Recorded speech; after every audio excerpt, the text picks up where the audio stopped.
দূর দূর, হঠাৎ করে কেন যে এত চুল ঝরছে বুঝতেই পারছি না। কতদিন হয়ে গেল চুল ওঠা আর থামছেই না। না, এমন হতে থাকলে তো মাথায় টাক পড়ে যাবে। না না না, আজ রাজবৈদ্যের কাছে পরামর্শ নিতে হবে। কি ব্যাপার মহারাজ, আজ আপনাকে এমন চিন্তিত দেখাচ্ছে কেন? জীবনে বড় দুঃখ গোপাল, মন মেজাজ একদম ভালো নেই। সে কি, কি হয়েছে মহারাজ? গোপাল থাকতে দুঃখ কিসের? আর বলো না, মাথার চুলগুলো আজকাল ঝড়ে পড়া পাতার মতো পটপট করে ঝরে যাচ্ছে। আমি তো জানি কেন এমন হচ্ছে, কিন্তু এখনই মুখ খুললে চলবে না। আর একটু বেশি বিপদ বাড়লে তখন মাঠে নামবো। তাই বলুন। এ তো খুব ছোট ব্যাপার, চুল ঝরলে টাক পড়বে, আর সেটা পড়া কত ভালো জানেন? কথায় আছে, যত বড় টাক তত বেশি টাকা। তুমি চুপ করো তো বাপু। যদি টাক থাকলেই টাকা হতো, তাহলে তোমার টাকা কোথায়? যেটা বোঝো না সেটা নিয়ে কথা বলো না। তাই না তাই, মহারাজের ঝরছে চুল, চিন্তার ভাঁজ মাথায়। গোপাল যতই চেষ্টা করুক, চিড়ে ভিজবে না কথায়। তোমরা সকলে থামো তো দেখি। ও রাজবৈদ্য, তুমি এর কিছু উপায় বলো। আগে মহারাজ, অনেক সময় দেহে ওই লৌহের পরিমাণ কমে গেলে এমন চুল ঝরে। আপনি বরং পালং শাক, ওই কিশমিশ, কলা ও আরো কিছু ফল আমি বলে দিচ্ছি, সেগুলো বেশি করে খান। আচ্ছা আচ্ছা আচ্ছা, তবে তাই করে দেখি।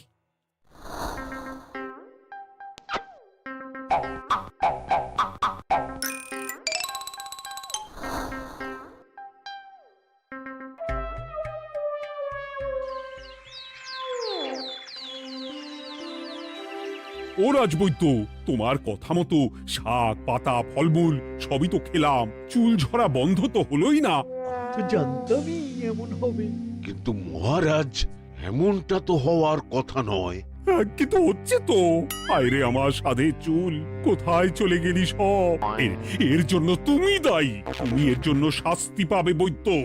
আমাকে আমাকে ক্ষমা করে দিন মহারাজ, এমনটা হবে এ তো আমি ভাবতেই পারিনি। কিছু মনে করবেন না মহারাজ, ছোট মুখে বড় কথা বলছি, কিন্তু সত্যি এখানে রাজবৈদ্যর কোনো দোষ নেই। ওকে শাস্তি দেওয়াটা ঠিক হবে না মহারাজ। দেখেছেন মহারাজ, গোপালের সাহসটা দেখেছেন? আপনার মুখের উপর কথা বলছে। তা বলি, তুমি যখন এতই বোঝো, তাহলে নিজেই একটা আস্ত লোহা খেয়ে দেখো না, তোমার মাথায় চুল গজাচ্ছে কিনা। ঠিকই আছে, এসব মূর্খের মতো কথা কেবল আপনার থেকেই আশা করা যায় মন্ত্রী মশাই। মহারাজ, আপনি বিচক্ষণ মানুষ, আমার শুধু অনুরোধ, আরেকবার ভেবে দেখবেন। ঠিক আছে, রাজবৈদ্যকে আমি শাস্তি দেব না, কিন্তু সকলের জন্য আমার একটা ঘোষণা আছে। কি ঘোষণা? আমার এই কঠিন সমস্যা যে দূর করে দিতে পারবে, তাকে আমি বিশেষ পুরস্কারে ভূষিত করব। এই তো পেয়েছি, এই সুযোগ কোনোভাবেই হাতছাড়া করা চলবে না। এবারের সমস্যাটা সত্যি বেশ কঠিন। কি করলে যে মহারাজের চুল পড়া বন্ধ হবে সেই উপায় মাথাতেই আসছে না। হঠাৎ করে কেন যে এমন হলো কে জানে।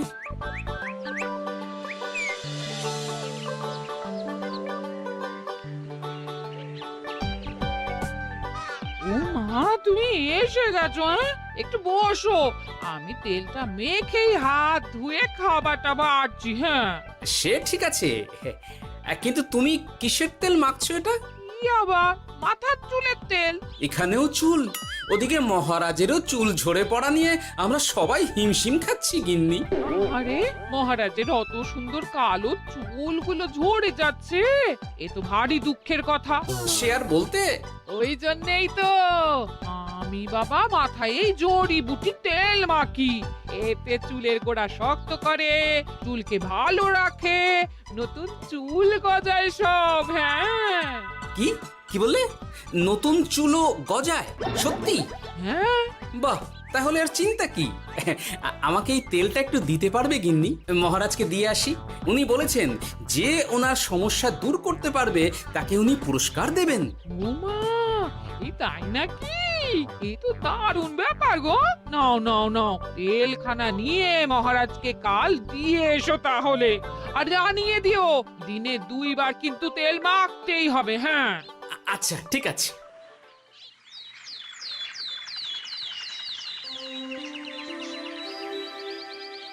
কোনো উপায় খুঁজে পেলে তোমরা? আগে মহারাজ, আমি আপনার জন্য নকল চুল বানিয়ে এনেছি।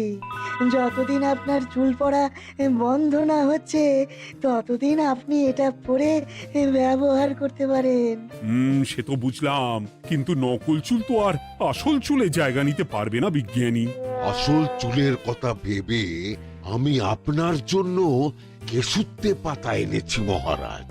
আচ্ছা বেশ। তা গোপাল, খুব তো আগের দিন বকবক করছিলে, তুমি কি এনেছো শুনি? সেটা যথাসময়ে দেখতে পেয়ে যাবেন মন্ত্রী মশাই। এটা জড়িবুটি তেল মহারাজ। আমি এটা আপনার জন্য এনেছি। এতে নতুন চুল গজায় আর চুলের স্বাস্থ্যও ভালো হয়।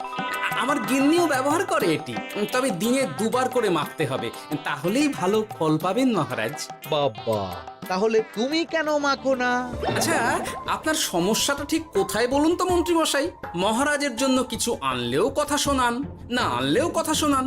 সত্যি তো মন্ত্রী, কেন তুমি সব সময় গোপালের পিছনে পড়ে থাকো বলো তো? এরা তো তাও সবাই কিছু না কিছু আমার কথা চিন্তা করে এনেছে, তুমি তো সেটাও করনি। না, আসলে মহারাজ, আমিও ভাবছিলাম আপনার কথা, কিন্তু থাক, বুঝেছি। আহ, দারুণ। তেলের গন্ধটাও খুব সুন্দর। গোপাল, তোমায় অনেক ধন্যবাদ। আশা করছি ব্যবহার করলে খুব ভালো ফল দেবে। একদম দেবেই মহারাজ। দূর বাবা, ভেবেছিলাম এক হলো আর এক। কোথা দিয়ে যে গোপালটা মাঝখান দিয়ে এসে নাক গলিয়ে ঢুকে পড়ে, খুব শক্ত পুরস্কার নেওয়ার। দেখাচ্ছি মজা।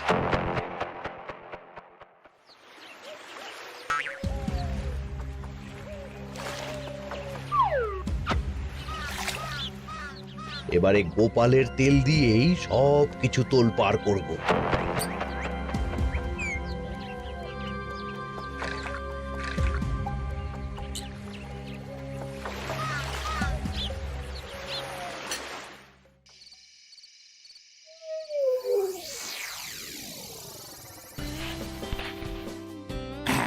ব্যাস, হয়ে গেল 2 বার মাখা।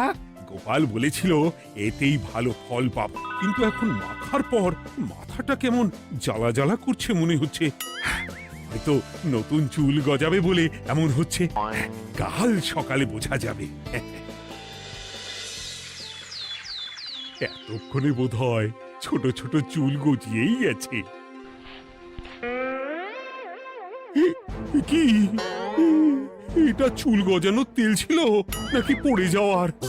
হে ভগবান, যেটুকু বাকি ছিল সেটাও ঝরে পড়ে টাক পড়েই গেল। হ্যাঁ, গোপালই হলো যত নষ্টের গোড়া। আজ আসুক সভায়।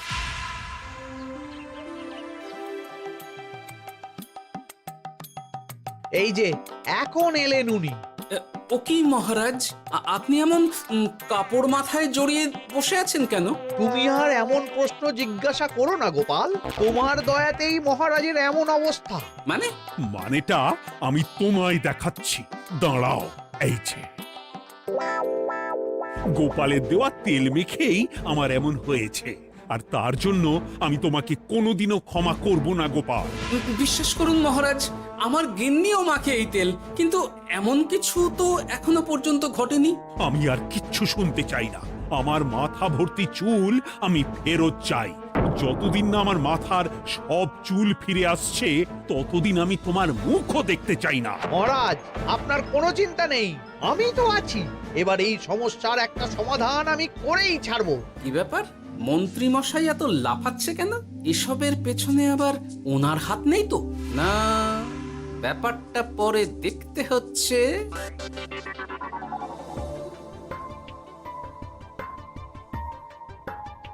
আমি বলি কি মহারাজ, এই সময়টা বরং আপনি নকল চুলটা মানে পর চুলা ব্যবহার করুন। হ্যাঁ, অগত্যা কিছু তো একটা গন্ডগোল আছেই।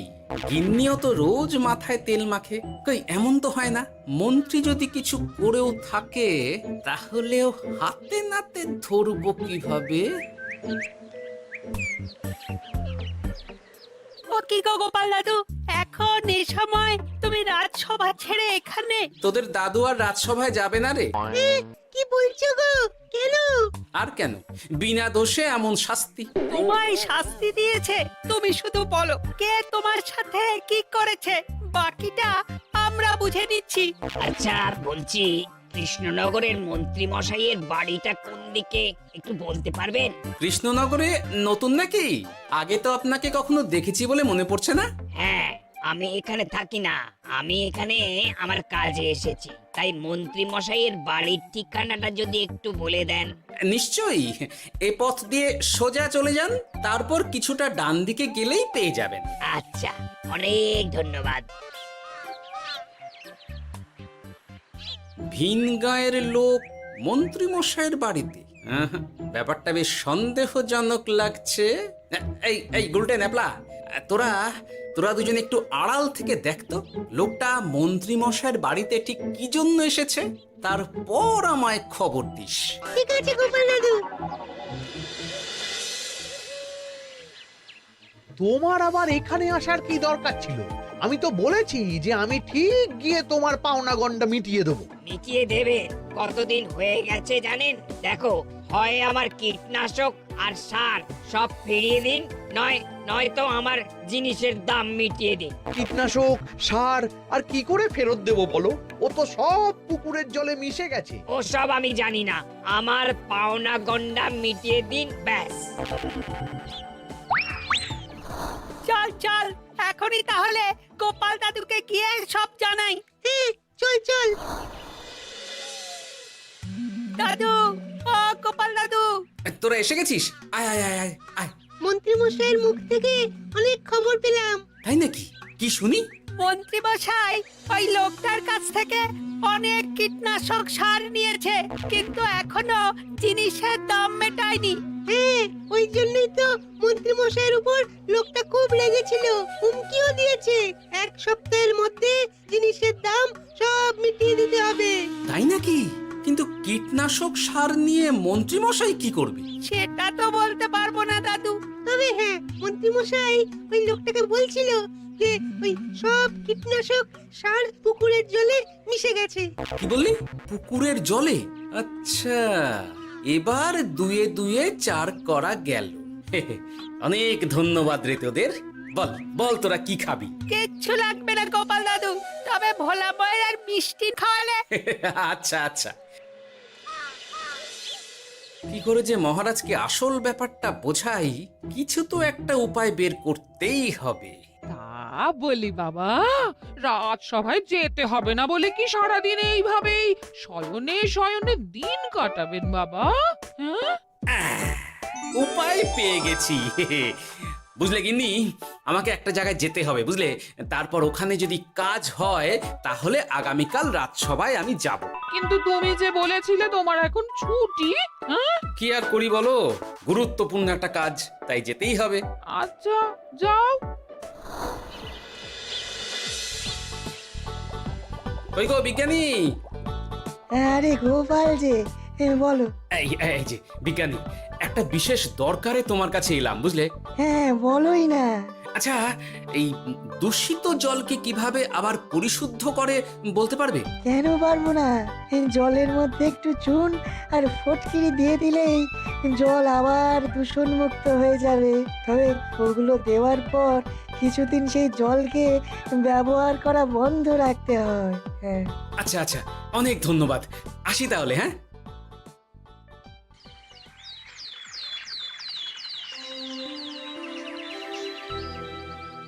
ছায়া পড়েছে, ছায়া পড়েছে, আমি বেশ বুঝতে পারছি তার ছায়া পড়েছে এখানে। কার ছায়া পড়েছে? আজকাল তোর মাথা থেকে অনেক চুল ঝরে পড়ছে, তাই না? আগে হ্যাঁ সাধু বাবা, আপনি একদম ঠিক কথা বলেছেন। ও বাবা, এ আবার কোথা থেকে উদয় হলো? আরে আমি একা গিয়ে সেই স্নানের পুকুর পরিদর্শন করতে চাই। যথা আজ্ঞা বাবা।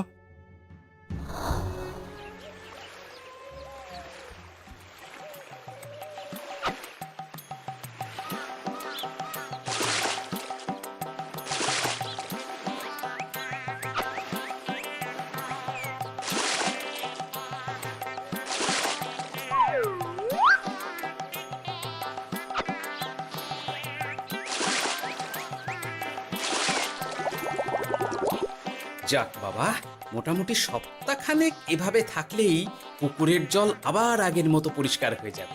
এবার শুধু মহারাজকে একটু বুঝিয়ে বললেই হয়ে যাবে।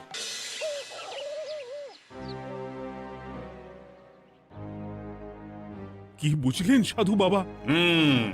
আমার অনুমানটাই ঠিক ছিল। পুকুরের জলে কালো ছায়া পড়েছে, কুদৃষ্টি পড়েছে, তাই এমন হচ্ছে। সে কি? কি কালো ছায়া? যত সব বাজে কথা।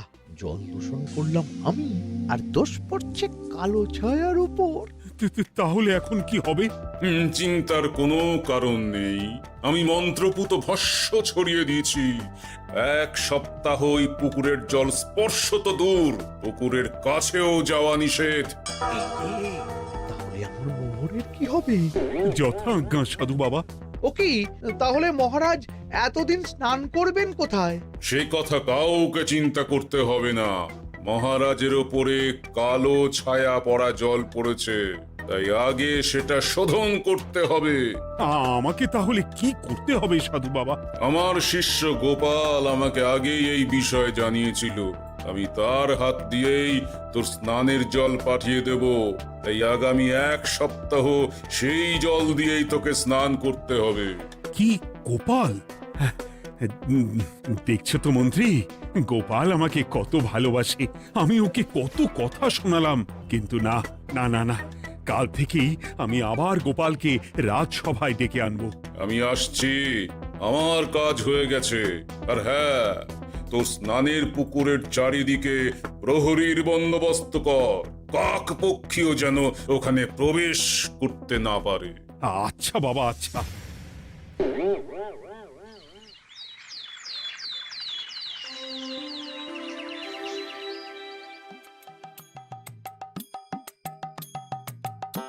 গোপাল, তোমাকে আবার এখানে দেখতে পেয়ে আমার খুব ভালো লাগছে। তোমার গুরুদেব গতকাল এসেছিলেন, কিছু মনে করো না। না বুঝেই তোমাকে অনেক কথা শুনিয়েছি। না মহারাজ, আমি জানি আপনি আমাকে খুব ভালোবাসেন, তাই আমি কিছু মনে করিনি মহারাজ। এই নিন, আমি আপনার স্নানের জল এনেছি। হ্যাঁ হ্যাঁ, দাও দাও দাও।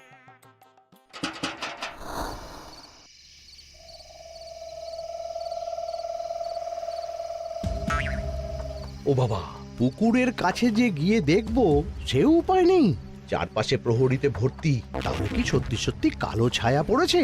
ভালোই হলো, পাওনাদারকে বলে দেবো কীটনাশকটা জালি ছিল। হি হি।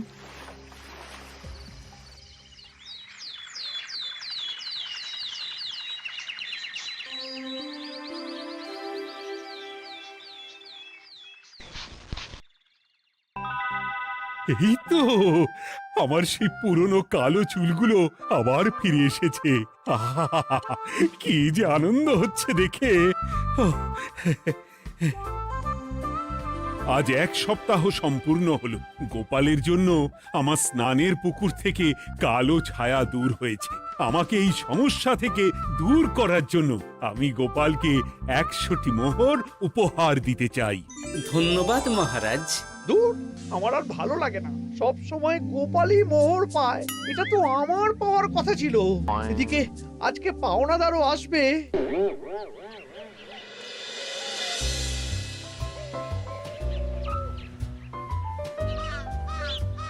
গোপাল দাদু, ওই লোকটা এসে গেছে। আচ্ছা, আসছি। এটা তো মন্ত্রীর বাড়ির দিকে রাস্তা। আমরা তাহলে ওদিকে কেন যাচ্ছি গোপাল? আপনার পুকুরের আসল রহস্যটা কি সেটা আপনি জানবেন না মহারাজ? মানে? নিজের চোখেই দেখুন, তাহলে বুঝতে পারবেন। আর একটু সময় দাও আমায় ভাই। এমনিতেও তোমার কীটনাশক কোনো কাজের নয়। কি এখন এসব কথা আর একদিনও সময় দিতে পারছি না। একটু বোঝো, একটু। সব আমি মহারাজের পুকুরের জলে মিশিয়ে দিয়েছি। মন্ত্রী, তুমি তাহলে সেই কালো ছায়া? মহারাজ, আপনার পর্দা ফাঁস হয়ে গেছে মন্ত্রী মশাই। তুমি তাহলে সবটা জানতে? একদম প্রথম থেকে। রে, খুব জোর ফেঁসেছি। এদিকে পাওনাদার, ওদিকে মহারাজ, এইখান থেকে কেটে পড়তে হবে। ই! গন্ডগোল করে আবার পালানো হচ্ছে কবে রে? বলো, কেন করেছিলে? মহারাজ, আমি ভেবেছিলাম আপনার সব চুল উঠে গেলে আমি আপনার কাছ থেকে চুল গজানোর ওষুধ দেওয়ার নামে অনেক টাকা লুটবো। কিন্তু সেই ভাবনা ভাবনাই থেকে গেল, সেগুড়ে যে বালি হয়ে গেল। ভাবা যায় চুলের জন্য চুলো চুলি, হ্যাঁ?